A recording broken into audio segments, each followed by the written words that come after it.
Welcome to another installment of the United Way's Community Impact Series Advancing the Common Good. My name is Katie Gallagher, and I'm the marketing specialist at the United Way of the Lewis and Clark area. With us today, we have Sarah Sadowski. And Sarah, you're with the Governor's Office of Community Service, correct? That's true. Thanks, Katie. All right. And so I know it's a big program and there's a lot of components to it, but can you really, in brief terms, describe what AmeriCorps is? We brought you on today because we know so many of our partners in the community and other nonprofits here in our community in Montana and across the nation benefit from AmeriCorps service.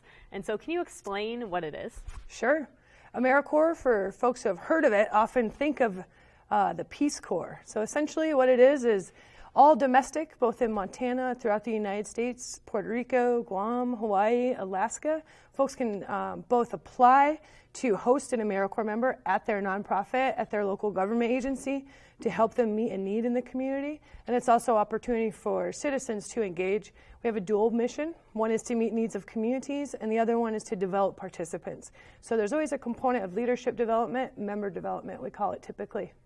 All right. And so as an AmeriCorps alum myself, yes. I know that there's lots of reasons why I personally participated, but can you share why sometimes people join AmeriCorps? Sure, there's a couple things that really entice people, especially different generations have different reasons, and we like to explore those and engage folks from across the board to get to a diverse core, we call it. The big reasons these days are both to make a difference. People say, hey, I want to make a difference in my community or go somewhere else and make a difference, and also to be connected. Folks have this sense that service connects them to people in need and connects them to agencies. All right, and so you said diverse age range, right, of people that participate. Can you explain a little bit more about who the maybe typical AmeriCorps member is, or is there not a typical AmeriCorps member? You know, over time we see a typical AmeriCorps member is diverse in age, in background. We have folks from Montana serving right here in Montana. We've got folks from across the U.S. that come here for up to a year to serve. So we have folks fresh out of college. We have people with just high school. And then we have folks who said, hey, you know what, I'm retired and I want to engage in a new and meaningful way. So we've got folks who are over 55, 65. The oldest member, I believe, is over 80 years old. Wow. Pretty awesome. We also have a senior corps serving right here in Helena, Rocky Mountain Development Council. So they've got a wide range of folks, service opportunities. Yeah, the Retired Senior Volunteer Program, or RSVP, is one of United Way's partner agencies. Yes. And so we see the benefit of the hundreds of RSVP volunteers that serve nonprofits and other organizations here in the Helena area. So can you explore a little bit more about the organizations that have AmeriCorps members here? What organizations are taking advantage of this program? Yes, there's lots of ways to look at this thing. So I've got a cheat sheet here. I'm happy to be open about that. We've got ARROW, the Alternative Energy Resource folks. We've got Bike Walk Montana, DEQ. We're also home here in Helena to a regional office of the Montana Conservation Corps. Those folks are engaging young adults as young as 14 years old into service opportunities. So if you don't want to serve, but you've got a friend or a family member, that opportunity is present every year.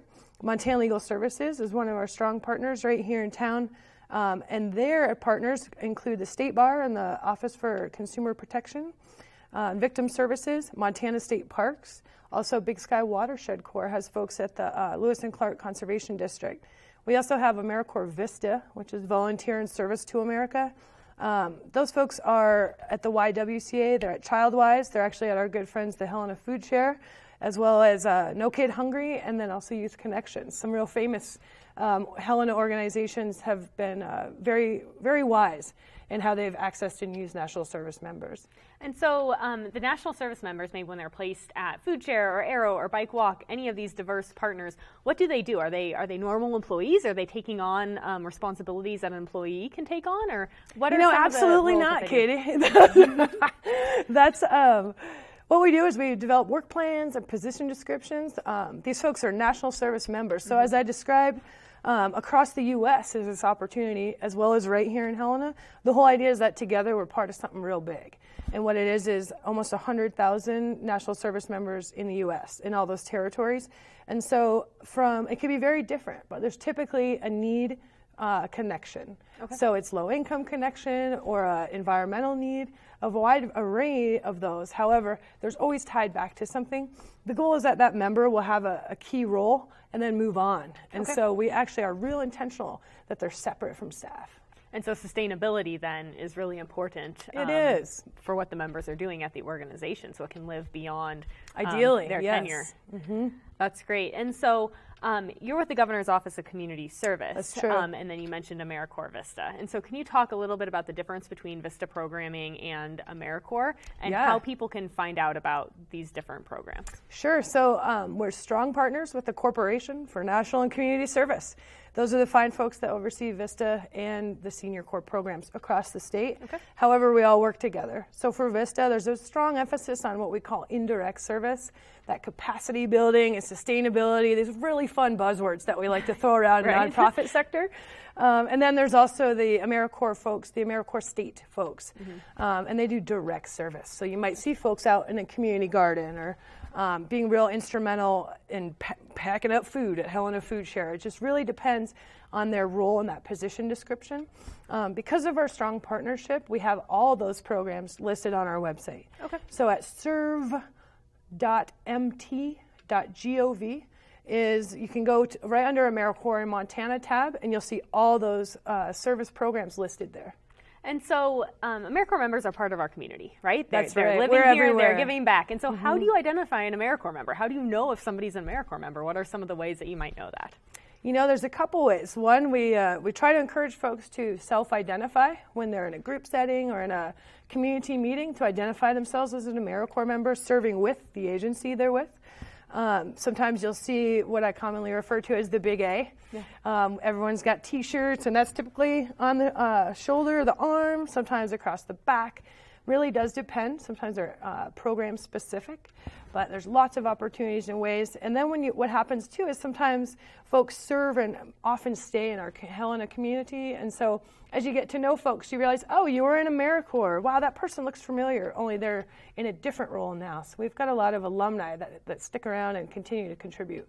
Definitely. There's a strong alumni network in Montana and across the country. That's true. And so you talk about serving, and so, you know, service and volunteerism kind of go hand in hand, but can you talk a little bit about compensation if somebody's interested in participating in AmeriCorps? Are they just volunteering their time, or is there some compensation associated? Sure, so a couple of things.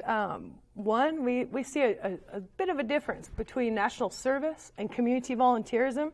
They're often paired up real close, and those folks are working together. But national service, being part of that larger movement I was sharing with earlier, moves people around the country, and it moves them literally, and it also moves them in a different way on their career path, on their intention to contribute. So as that's going on, we've got opportunity to offer some compensation as a national service member, and honestly, it's typically around poverty level, and that's because of that need base, to give the AmeriCorps member a similar experience to the people they're serving. But there is a great end of service benefit, and that's called AmeriCorps Education Award.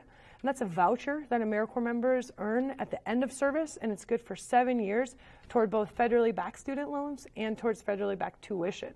We have institutions right here in Montana, across the state, including Carroll College here in Helena, that will match the education award. Wow. Super awesome. So for those folks that earn an award and maybe are serving right here where they live, or for folks that came here to serve, they often have opportunity to move forward and maximize that benefit right here at a Montana institution.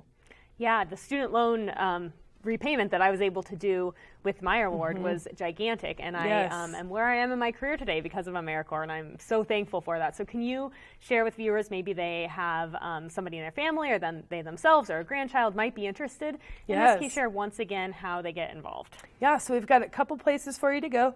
Again, it's serve, serve.mt.gov, as well as you can simply go to AmeriCorps.gov.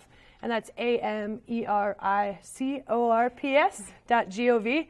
And you can search for listings. And what I tell folks is either search by state or search by your interest area. And that system is huge, and it will pull up pages and pages of opportunities. Yeah, I was privileged enough to serve in Hawaii, right? So you can find things across the country. Is there anything you want to add before we go today, Sarah?